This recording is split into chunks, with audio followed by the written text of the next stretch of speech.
In the land of Canaan, Abraham had found peace and prosperity. The Lord had blessed him with wealth, land, and, most importantly, a son named Isaac. Isaac was the child of promise, the one through whom God had vowed to make Abraham's descendants as numerous as the stars in the sky. Abraham cherished his son, seeing in him the fulfillment of God's covenant.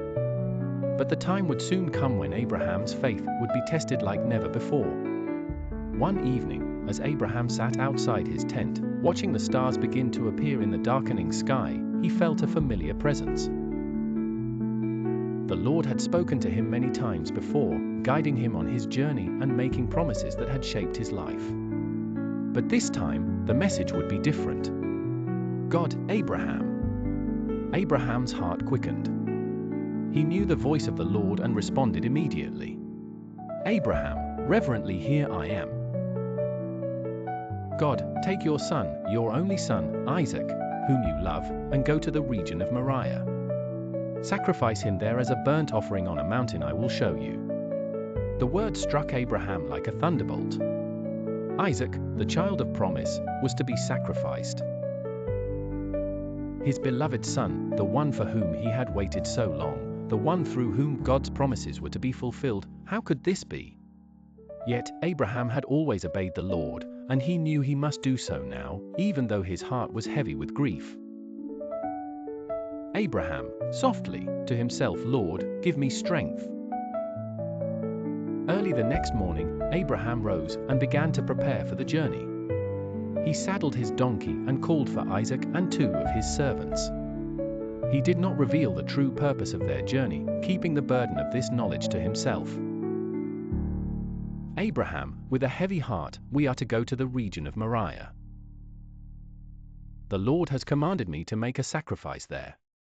Isaac, unaware of the true nature of the sacrifice, was eager to accompany his father.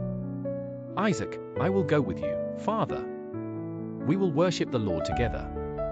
Abraham forced a smile, his heart aching as he looked at his son. Together, they set out on the journey, with Abraham leading the way. For 3 days, they traveled in silence, the weight of what was to come pressing heavily on Abraham's mind. On the 3rd day, Abraham looked up and saw the mountain in the distance. His heart pounded in his chest, knowing that the moment he dreaded was drawing near. Abraham, to his servant, stay here with the donkey while I and the boy go over there. We will worship, and then we will come back to you. Abraham's words were spoken with faith, but he knew that the return of both him and Isaac was uncertain. He placed the wood for the burnt offering on Isaac's shoulders, while he himself carried the fire and the knife. Together, they began the ascent up the mountain. As they climbed, Isaac noticed that something was missing.